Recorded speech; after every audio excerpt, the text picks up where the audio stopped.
Olá, vamos a mais um vídeo do Vem Segue-me de Doutrina e Convênios. Esta semana o nosso estudo está muito especial.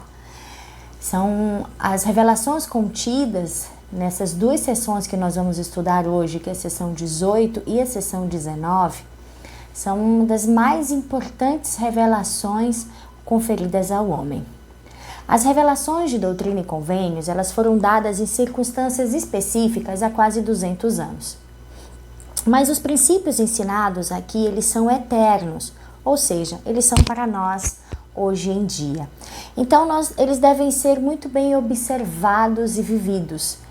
E todas as vezes que nós formos estudar, é importante se fazer perguntas que nos façam pensar, que nos façam observar a nós mesmos. Tais como: estou agindo conforme o Senhor está me ensinando? Quais desses princípios se aplicam a mim? Esses questionamentos, eles nos farão ter uma visão maior do que nós estamos estudando e nos farão perceber os nossos pontos fortes e os nossos pontos fracos e nos darão a oportunidade de nos fortalecermos ou de corrigirmos aquilo que precisa ser corrigido. Então é sempre importante que possamos dar mais sentido àquilo que nós estamos estudando, aplicar, nos colocar dentro do que está sendo estudado, do que está sendo lido. Logo no início dessa sessão 18, o Senhor ele informa Oliver Cowdery de que ele já havia recebido um testemunho através do Espírito da Verdade acerca das coisas que ele estava trabalhando, especialmente sobre o livro de Mórmon. Porque Oliver Cowdery ele tinha o desejo, ele cultivava o desejo no coração dele de ouvir a voz do Senhor. Mas o Senhor ele deixa claro logo no início dos versículos que ele já havia escutado a voz do Senhor. E ele fala lá no versículo 2: eis que te manifestei por meu espírito em muitas ocasiões que as coisas que escreveste são verdadeiras, portanto sabes que são verdadeiras. E se tu não sabes que são verdadeiras, eis que te dou um mandamento de que confie nas coisas que estão escritas. Vamos trazer esse ensinamento à nossa vida hoje, né? Muitas das vezes, o Senhor ele nos mostra, ele testifica sobre suas verdades, ele nos mostra a sua vontade para a nossa vida, mas às vezes nós ainda ficamos questionando ou querendo algo a mais e perdemos as impressões que muitas das vezes podem ser pequenas, mas muito significativas dentro do nosso coração, da nossa mente. Então o Senhor deixou claro naquele momento para Oliver Cowdery que ele já estava ouvindo a voz dele. Ele estava ouvindo um profeta de Deus ditar verdades, traduzir as placas sagradas. E ele sabia, por diversas vezes, ele sentiu no coração dele que eram verdadeiros. Que possamos ponderar sobre essa experiência de Oliver Cowdery. Quantas das vezes o Senhor falou a nós, em nosso coração ou em nossa mente, e nós não demos a devida importância, porque estamos esperando algo muito maior, algo muito melhor, né? E é importante nós ressaltarmos que Oliver Cowdery, ele já havia sido batizado, ele teve uma manifestação gloriosa, ele viu João Batista, ele foi batizado, ele recebeu o Espírito Santo e ele recebeu o sacerdócio arônico e ele tinha muito mais clareza de todas as coisas. Talvez naquela ocasião faltasse um pouco de maturidade espiritual que ele foi adquirindo com o passar do tempo, com a vivência e com os ensinamentos do Evangelho. Então, que nós possamos buscar ter muito mais maturidade espiritual para reconhecermos quando o Senhor testifica sobre verdades dentro do nosso coração. Quando o Senhor ele fala a sua vontade a nós, através da leitura das Escrituras, através de um sentimento, de uma impressão, de um pensamento claro que vem à nossa mente. É o Senhor falando, é o Senhor dizendo a sua vontade. E nessa sessão 18, o Senhor ele está dizendo como que sua igreja ela deveria ser estabelecida. E no versículo 5, o Senhor ele fala que a sua igreja ela deveria ser estabelecida sobre o alicerce do seu evangelho, sobre a sua rocha, e que se assim o fizesse, o inferno ele não prevaleceria contra ele. Nesse versículo aqui que o Senhor fala, a minha igreja, ele está se referindo a nós, tá? Que nós devemos alicerçar a nossa vida sobre o evangelho de Jesus Cristo, sobre a rocha, sobre o seu ensinamento. E se assim o fizermos, o inferno ele não prevalecerá contra nós, porque o Senhor, ele cumpre todas as suas palavras, ele está acima de todas as coisas, e nós vamos estar mais perto dele, mais sobre a sua influência, se assim o fizermos. E por mais difícil que as coisas possam parecer às vezes, ele estará conosco, nos fará forte diante das adversidades, e vamos conseguir superar.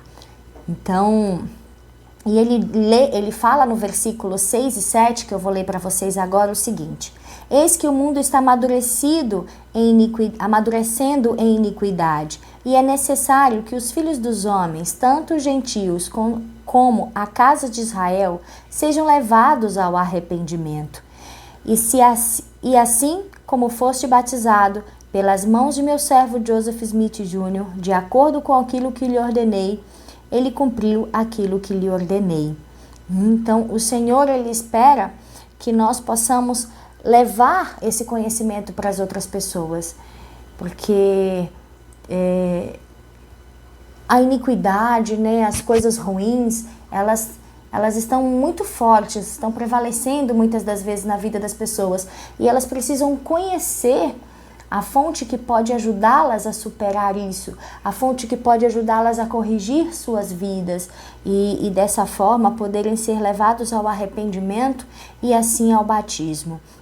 E ainda nessa seção 18, no versículo 9, o Senhor ele fala a Oliver Cowdery sobre o chamado de apóstolo. E ele diz que tanto ele como o David Whitmer, eles estavam sendo chamados para poder levar o arrependimento a todas as pessoas. E ele falou a eles como havia falado a Paulo, meu apóstolo, né? Então, o Senhor menciona que os mesmos poderes, autoridades que haviam sido conferidos aos 12 na antiguidade, incluindo Paulo, eles também seriam dados, estavam sendo dados, né, a eles e a outros que seriam escolhidos. Então, Joseph Smith, Oliver Cowdery e David Whitmer, eles foram os primeiros apóstolos desta dispensação. E posteriormente foi acrescentado Martin Harris, né, para que eles pudessem levar o arrependimento a todas as pessoas, o conhecimento do evangelho a todas as pessoas, né? E no versículo 10, o Senhor ele fala sobre o valor das almas. Ele diz que o valor das almas é grande à vista de Deus. E aí tem uma pergunta para nós ponderarmos, né? Mas como nós podemos determinar o valor das almas? Como é possível determinar o valor das almas? É muito fácil nós chegarmos a esta resposta, irmão. Basta nós pensarmos que Deus, ele deu o seu Filho unigênito para que por meio do derramamento de sangue, ele pudesse nos proporcionar a oportunidade de voltarmos a viver com Deus. Então, ao pensarmos que Deus deu o seu Filho por nós conseguimos ter uma dimensão do valor das almas para Ele. Eu fico me imaginando como mãe, tendo que dar um dos meus filhos, entregar um dos meus filhos à morte. A minha mente carnal, humana, ela não é capaz de pensar a respeito disso ou de aceitar isso, porque seria muito difícil para mim como mãe dar um dos meus filhos à morte, entregá-los à morte. Mas Deus fez isso por todos nós. Tamanho o valor da nossa alma, tamanho a importância de cada um de nós para Ele. E no versículo 11 e 12 diz o seguinte: pois eis que o Senhor, vosso Redentor, sofreu a morte na carne. Portanto, sofreu a dor de todos os homens, para que todos os homens se arrependessem e viessem a ele. E ressuscitou dentre os mortos, para trazer a si todos os homens, sob condição do arrependimento.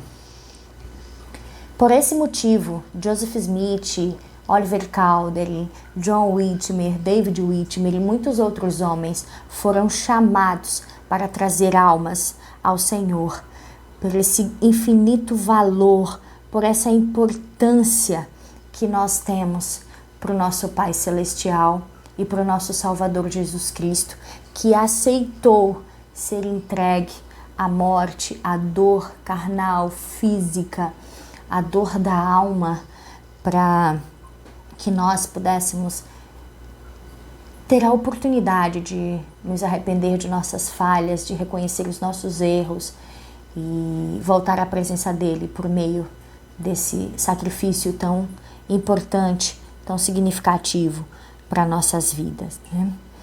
E ele continua, eu vou continuar lendo aqui para vocês, porque eu acho que esses versículos eles são muito importantes de nós pontuarmos, e eu vou continuar para vocês. E ele diz aqui no versículo 13 em diante: e quão grande é a sua alegria pela alma que se arrepende, pois sois chamados para clamar arrependimento a este povo. E se trabalhardes todos os vossos dias, clamando arrependimento a este povo, e trouxerdes a mim, mesmo que seja uma só alma, quão grande será a vossa alegria com ela no reino de meu Pai. E agora, se vossa alegria é grande com uma só alma, que tiverdes trazidos a mim no reino de meu Pai, quão grande será a vossa alegria, se me trouxerdes muitas almas. E eis que tendes diante de vós meu evangelho, minha rocha e minha salvação. Pedi ao Pai em meu nome com fé, acreditando que recebereis, e tereis o Espírito Santo, que manifesta todas as coisas que são convenientes aos filhos dos homens. E se não tendes fé, esperança e caridade, não podeis fazer. Naquela ocasião em que a igreja estava sendo construída, estabelecida, muitos ainda não eram membros dela. E esses homens estavam sendo chamados, muitas das vezes suas mulheres ainda não conheciam essas verdades ou ainda não haviam se arrependido para serem batizadas, né? Não haviam sido levado o conhecimento desse evangelho a ela.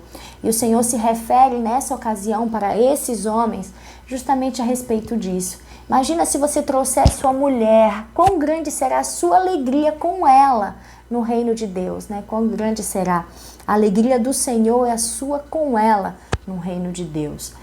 Imagina quando você sair pelo mundo pregando o evangelho, trazendo muitas almas a mim. Ainda maior será a vossa alegria e a minha alegria no reino de Deus. Então, nós temos essa sagrada, grandiosa e sublime responsabilidade de poder pregar o evangelho à nossa família. Muitos dos irmãos da igreja e irmãs da igreja não têm o seu companheiro, sua companheira ainda no evangelho. Mas o Senhor, Ele fala que nós temos o Espírito para nos ajudar nesta jornada e que Ele estará conosco nesta jornada tão importante, porque cada alma é de infinito valor para Ele e Ele quer que todos estejam com Ele no seu reino e Ele vai nos ajudar. Se nós tivermos fé, esperança, caridade, nós podemos fazer isso, nós podemos pregar o evangelho a todas as pessoas. Então, eu lanço nesse momento um desafio a todos nós, que ao longo desta semana e que isso continue por toda a nossa vida, que possamos dobrar os nossos joelhos e pedir ajuda a Deus, para que Ele possa nos mostrar a quem pregar o Evangelho e como pregar o Evangelho a essas pessoas. Sem contendas, sem brigas, mas com o seu espírito, com o espírito de mansidão, de verdade, que nós possamos falar, como ele diz aqui ainda no versículo 18, falar o nome dele, testificar em nome dele, falar com serenidade, com verdade. E o Espírito fará a sua parte, que é tocar no coração das pessoas. E lá no versículo 34, ele diz: estas palavras não são de homens, nem de um homem, mas são minhas. Portanto, vos testifico que são minhas e não de homens.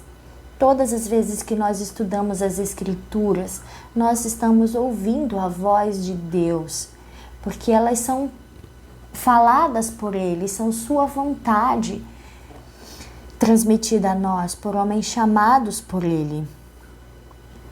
E Ele continua: pois é a minha voz que vos diz, pois vos são dada pelo meu Espírito e pelo meu poder. Vós as podeis ler uns para os outros, e se não fosse pelo meu poder, não podereis ter. Portanto, podeis testificar que ouviste a minha voz e conheceis a minha palavra. E é isso que o Senhor espera que nós façamos. Apesar desta revelação muito específica ter sido dada a esses homens há quase 200 anos atrás, essas mesmas verdades, elas são concedidas a nós hoje. Esse mesmo privilégio e obrigação de compartilhar o Evangelho com todas as pessoas, elas também são dadas a nós hoje. Nós temos o dever de coligar Israel. E isso começando dentro da nossa casa, ensinando para os nossos filhos a palavra de Deus. E levando para a nossa família, para aqueles que ainda não conhecem o Evangelho. E nós possamos prestar o testemunho disso, primeiro pela nossa vivência, pela forma como nós vivemos, que deve chamar a atenção das pessoas. E depois abrindo nossa boca, prestando o nosso testemunho, testificando a elas que ouvimos sim a voz do Senhor através das Escrituras e deixar que o Espírito possa testificar no coração delas sobre essas verdades tão extraordinárias. Eu testifico a vocês, irmãos, da importância de abrirmos nossa boca e proclamarmos isso a todas as pessoas. Alguns vídeos atrás eu comentei com vocês sobre a conversão do meu marido. Em um momento muito difícil da minha vida, que aos poucos vocês vão tendo a oportunidade de conhecer um pouco mais sobre a minha história. Em um momento muito difícil da minha vida eu o conheci. E apesar de ter sido um momento muito difícil, eu pude olhar para ele e procurar ver o que Deus via, porque eu senti no meu coração que ele podia ser tudo que o Senhor esperava, mesmo que naquele momento ele não acreditasse nisso ou ainda não conhecesse a verdade. Mas a primeira vez que eu preguei o Evangelho para ele e que eu testifiquei sobre as coisas que eu acreditava, foi pela forma como eu vivia, porque seria muito mais fácil para ele acreditar nisso quando eu falasse. E hoje, como eu já compartilhei com vocês, ele é uma das pessoas que eu mais admiro e acredito na minha vida. Sou muito feliz pelo homem de Deus que ele se tornou e se torna mais forte a cada dia. Então, irmãos, o desafio para todos nós já foi lançado pelo Senhor, desde os primórdios dos tempos, que possamos levar a verdade a todas as pessoas, compartilhar o Evangelho restaurado de Jesus Cristo, o que transforma, o que consola, o que traz luz e verdade. Isso é o que o Senhor espera que nós façamos. A sessão 19 foi uma sessão dada, uma revelação dada a Martin Harris através de Joseph Smith. Nós não temos relatos exatamente de quando isso se deu, como que isso aconteceu na história, mas isso foi uma sessão dada a ele, onde o Senhor chamou ele ao arrependimento, falou que ele deveria arrepender-se de seus pecados, falou que ele não deveria se apegar aos bens materiais, porque as coisas de Deus eram muito mais importantes. Nessa sessão o Senhor fala a Martin Harris que ele deve dar a sua fazenda, né, para ajudar, para cobrir os custos da publicação, da impressão do livro de Mórmon. Então o Senhor chama duramente Marty Harris ao arrependimento nessa ocasião e deixa muito claro para ele o que é que o Senhor espera que ele faça. Mas essa sessão, ela é muito mais profunda e muito mais significativa para todos nós do que isso, do que apenas isso. No Novo Testamento, ele relata o sofrimento de Jesus Cristo a partir da perspectiva daqueles que observavam. Doutrina e Convênios 19 relata o sofrimento de Jesus Cristo a partir da sua própria perspectiva, são suas próprias palavras. Esse é um relato sagrado e pessoal que deve ser cuidadosamente observado por todos que o leem. Então, que nós possamos ler a sessão 19, pensando em cada ponto do sacrifício de Jesus Cristo, em por que ele fez isso, para que nós possamos nos converter ainda mais a esse grandioso e necessário evento para todos nós, que foi a expiação de Jesus Cristo. E já no início desse capítulo, o Senhor ele inicia essa revelação se apresentando. E ele se apresenta de 5 formas diferentes, né? Ele fala que ele é o alfa e o ômega, a primeira e a última letra do alfabeto grego, que nos remete ao início e o fim. Ou seja, Jesus Cristo é o autor e preservador de todas as coisas. Ele fala que ele é Cristo o Senhor. Então ele é o ungido. Na antiguidade, os profetas, os sacerdotes, os reis, todos eles eram ungidos. E Jesus Cristo, ele detém todos esses ofícios. Ele fala também, ainda no versículo 1, que eu sou, né? Ele diz, eu sou ele. Essa denominação, ela equivale a ser o Jeová. Ele diz que ele é o princípio e o fim. O Senhor, ele já existia desde o início e permanecerá por todas as eternidades. E ele termina o versículo 1 dizendo que ele é o Redentor do mundo. Então, ele libera do cativeiro, do pecado, da culpa, todos os que se achegam a ele. Então, Jesus Cristo, ele nos comprou e pagou um bom preço. E devemos todos nos arrepender ou sofrer. Porque o Senhor, ele não revoga seu julgamento. E sobrevirão sobre nós prantos, lamentações, ranger de dentes. Mas apesar de sermos entregues às nossas próprias culpas, aos nossos próprios erros, extraordinárias verdades foram mencionadas sobre o castigo de Deus. E nós vamos começar lendo o versículo 6 que diz: contudo, não está escrito que não haverá fim para este tormento, mas está escrito tormento infinito, porque é um tormento de Deus, Deus é infinito, mas ele deixa claro que esse tormento, ele terá fim por meio do arrependimento. Então, uma das mais importantes verdades que foram reveladas em nossos tempos é justamente essa.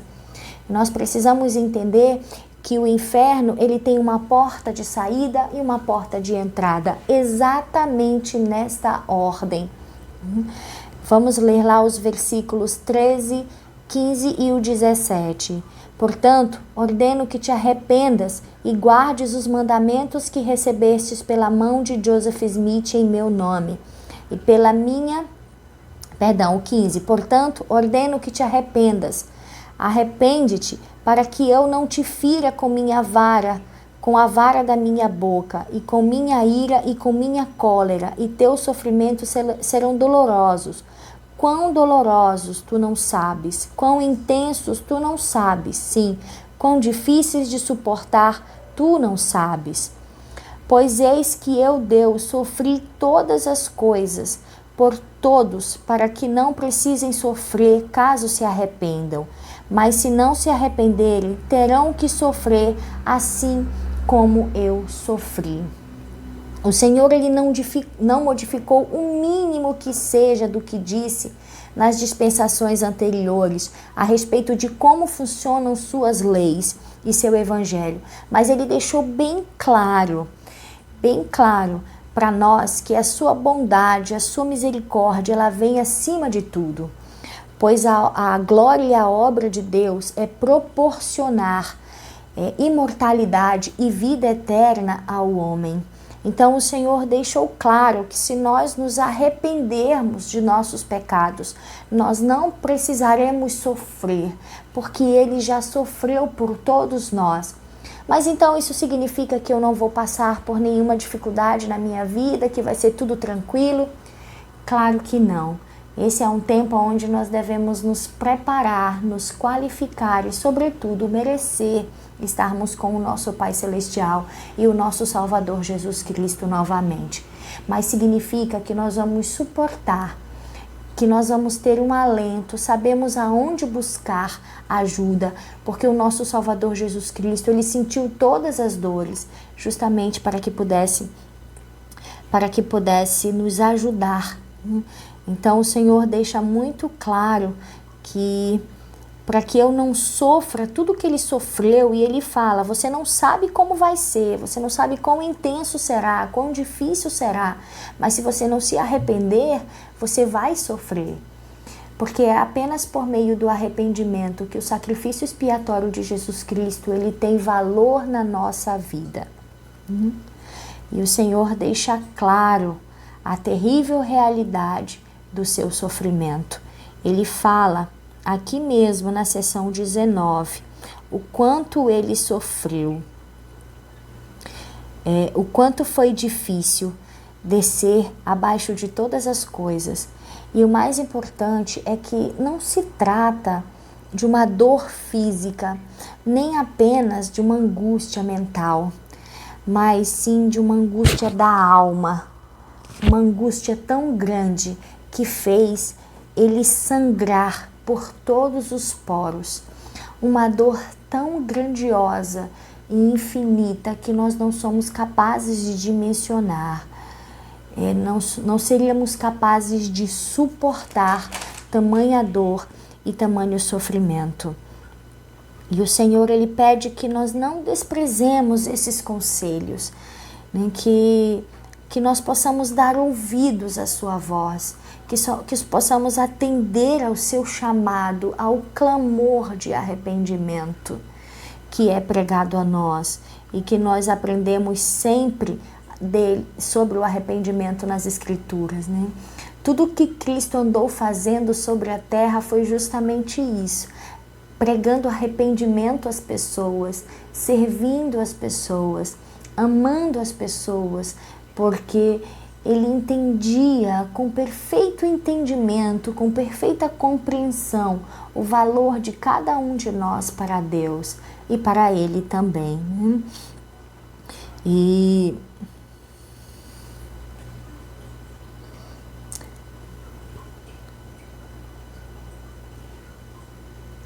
como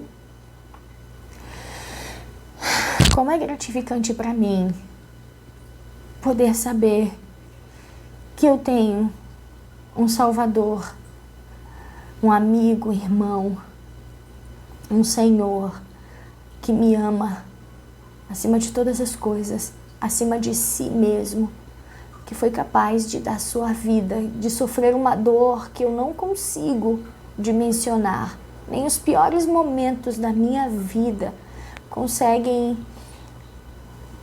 chegar assim minimamente perto de tudo que ele sofreu por amor a mim, para que eu não precisasse sofrer, para que eu e você e toda a humanidade não precisasse sofrer como ele sofreu. Esse é um amor maior do que a nossa compreensão humana nos permite entender. Mas somos capazes de sentir quando nós acreditamos e damos ouvidos às suas palavras. Nós somos capazes de sentir. Todos os piores momentos que eu vivi na minha vida foram suportados pelo amor que o meu Salvador tem comigo. por Ele estar ao meu lado, por Ele me compreender, me ajudar e me fortalecer, para que eu pudesse sair de todas as dificuldades e de todos os sofrimentos que eu já vivi. Como eu sou grata a Ele por seu infinito amor e bondade. E no versículo 23, o Senhor Ele nos faz um convite. Ele diz: aprende de mim e ouve minhas palavras. Anda na mansidão de meu espírito e terás paz em mim. Então o Senhor nos convida a aprender sobre Ele nas Escrituras, ao orarmos, ao ouvirmos os nossos líderes, os nossos profetas vivos. O Senhor nos convida a aprender sobre Ele. E Ele nos convida a andar na mansidão do seu Espírito. E o que significa andar na mansidão do seu Espírito? Andar sendo guiado pelo Espírito de Deus. Ter no nosso coração e na nossa mente um desejo sincero de que Ele possa nos conduzir. Tendo um desejo sincero de ser como Ele espera que nós sejamos. É um desafio sermos guiados pelo Espírito. Termos o Espírito guiando as nossas orações para sabermos exatamente o que falar. Tendo o Espírito guiando quando nós formos proclamar o Evangelho às outras pessoas, para que esse mesmo Espírito possa testificar no coração das pessoas que estão ouvindo. Tendo o Espírito a nos guiar em todos os momentos, para que as outras pessoas possam ver na nossa vida algo diferente e assim ter o desejo de viver da mesma forma, de ter aquele mesmo sentimento em suas próprias vidas. E o Senhor diz que ao fazermos isso, nós encontraremos a paz nele. A paz que nos faz passar pelas adversidades da vida. Não importa quão difícil as coisas possam estar ou parecer à nossa volta, mas nós encontraremos a paz nele. E ele diz no versículo 24, eu sou Jesus Cristo, vim pela vontade do Pai e cumpro a sua vontade. Ele é o nosso Salvador. Que possamos lembrar o quanto nós somos importantes para Deus. Tanto que Ele deu seu Filho Jesus Cristo para sangrar por todos nós, para morrer pelos nossos pecados. E que Ele reviveu. E que Ele pagou o preço estipulado. Para que nós não precisássemos sofrer como Ele sofreu.